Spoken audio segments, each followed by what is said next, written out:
دمعي بعيني يا عيني يا عيني يا ماشية للشط ما سمعت شيء.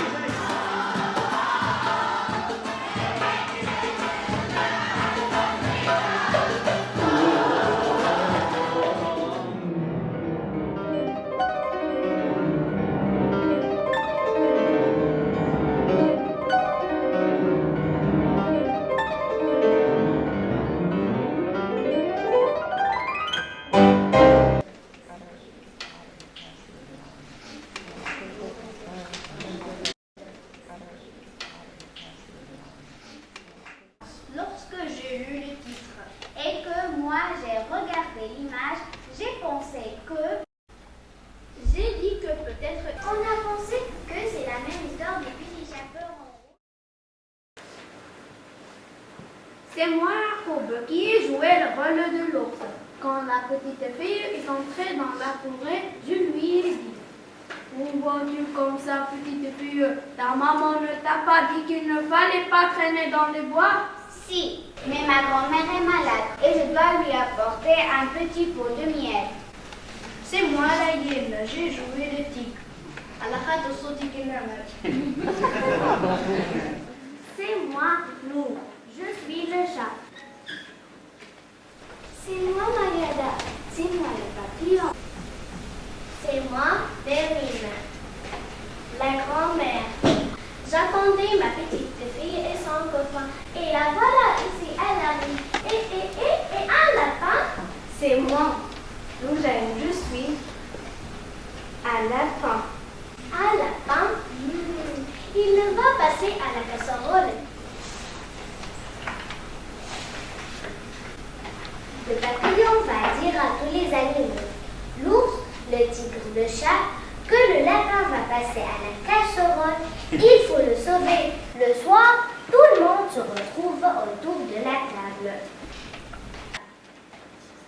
Fin.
Mais qu'est-ce que c'est que ça? C'est une colonie de fourmis. Je ne les connais pas. Je ne les connais pas.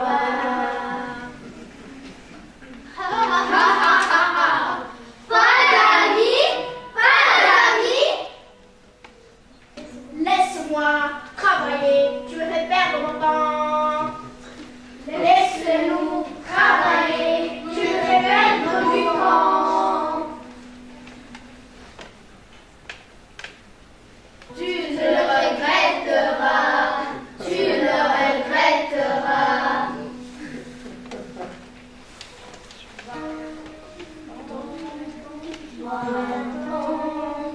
Va danser, va chanter, même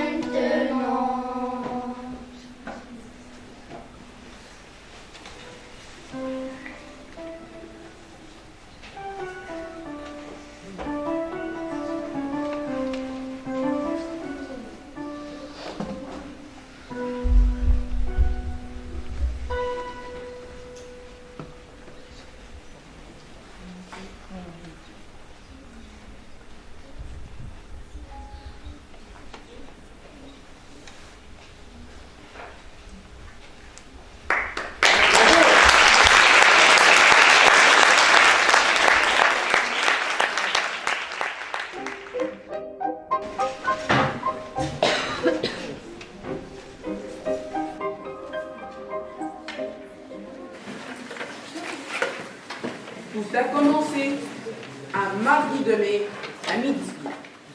Monsieur le maire, Avec ses gros... pour la première fois de son histoire, le village de Saint-Anatole avait une bibliothécaire. 30 ans que l'annonce du poste se faisait dans le journal local. Jamais personne ne s'était montré intéressé.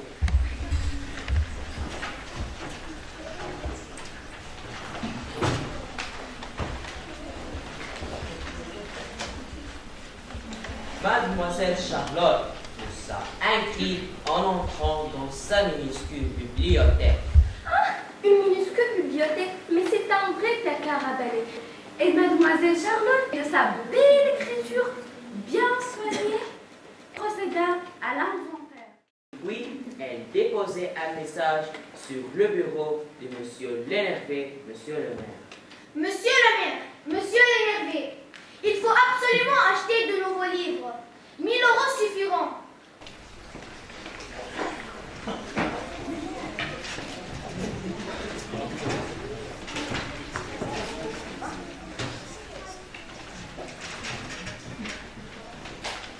Monsieur le maire, monsieur l'énervé, sachez, mademoiselle, que l'argent ne tombe pas du ciel.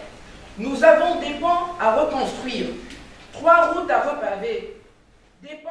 Et les livres, ça aussi c'est essentiel, c'est utile et important. Ce matin-là, mademoiselle Charlotte se promenait sur le trottoir de la rue principale, déguisée en sandwich et une pancarte à la main.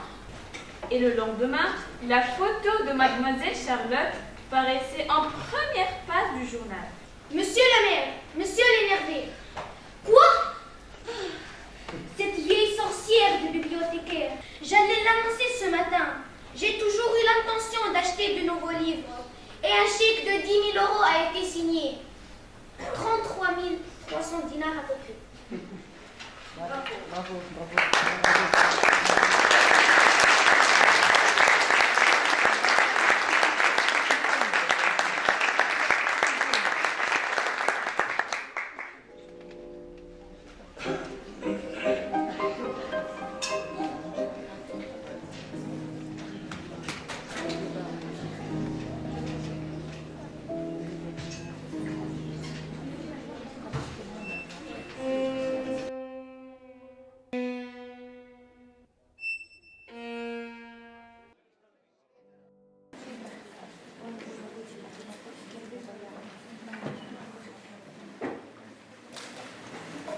Les humains sont des assembleurs.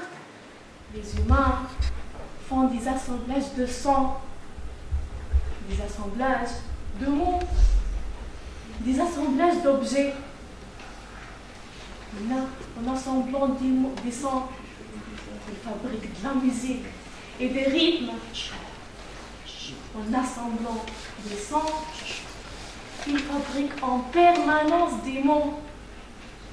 En assemblant des mots, ils fabriquent des phrases. En assemblant des objets, ils fabriquent des ustensiles, des choses utiles. Les humains, qui sont des grands assembleurs, des passionnés d'assemblage, font aussi des assemblées. Il y a 10 fois 10 000 ans, ils faisaient des assemblées. Il faisait une assemblée autour de celui ou de celle qu'il avait déposée dans la terre. Parce que dans la langue latine, la langue des Romains, terre se dit humus, on dit encore corps inur, un mort, ce qui veut dire le mettre en terre. En donnant un espace de repos aux morts, les humains protégeaient aussi le corps du mort. Le corps d'un humain n'est pas une carcasse qu'on laisse là, comme celle d'un animal. Ainsi, le corps du mort ne peut pas être becqué par les oiseaux ou dévoré par les loups ou les loups. Comment les humains fabriquent de la chose publique avec du vide. des humains qui ont assemblé les restes des morts dans les endroits séparés et protégés.